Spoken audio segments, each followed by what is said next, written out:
एक इंसान railway station पर बैठा हुआ था ट्रेन के इंतजार में कि इतने में एक जूता पॉलिश करने वाला लड़का वहां पर आया। उससे पूछा, साहब आपके जूते चमका दूं? इस आदमी ने टाइम पास करना था तो अपना जूता आगे कर दिया और फिर कहा, ठीक से चमकाना। ये लड़का अपने काम में लग गया, लेकिन और जूते चमकाने वालों की तरह इसमें बिल्कुल भी स्फूर्ति नहीं थी। तो इस आदमी ने कहा, अरे ढीला ढाला कैसा काम कर रहे हो, थोड़ा ठीक से करो, जल्दी जल्दी हाथ चलाओ, इसमें तो मेरी ट्रेन निकल जाएगी। इतने में एक दूसरा लड़का आया, बूट पॉलिश करने वाला। उसने इसको बाजू पर कर दिया। ये लड़का जो पहला था वो मुक वहीं पर खड़ा रहा, उसने कुछ नहीं कहा और ये दूसरे लड़के ने काम फटाफट शुरू कर दिया। उसमें वो स्फूर्ति थी और उसने झटपट से जूते अच्छे से चमका दिए। ये इंसान सोच में पड़ गया कि इन्हें पैसे क्या दूं मैं, क्योंकि अगर मैंने दोनों को पैसे नहीं दिए तो दोनों में लड़ाई होगी। फिर मन ही मन उसने सोचा कि जिसने काम किया उसी को तो पैसे दूंगा। उसने दूसरे लड़के के हाथ में पैसे दिए क्योंकि उसी ने जूते चमकाए थे। और फिर वो वहां से निकलता उससे पहले उसने देखा कि उस दूसरे लड़के ने पहले लड़के के हाथ में ये पैसे थमा दिए। ये इंसान मंद मुस्कान के साथ दोनों को देख रहा था।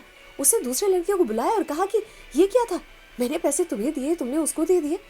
इस पर उस लड़के ने कहा कि साहब 3 महीने पहले ये लड़का चलती हुई ट्रेन से गिर पड़ा था। इसे हाथ पैर में बहुत चोट आई थी, लेकिन ऊपर वाले की दया थी कि इसकी माँ और इसकी 2 बहनों के लिए ये बच गया।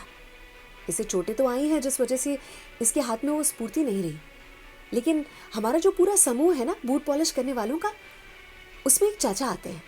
उन्हें हम सत्संगी चाचा कहते हैं और चाचा हर बार सत्संग में जाके कुछ सीख के आते हैं और वही हमें आके सिखाते हैं।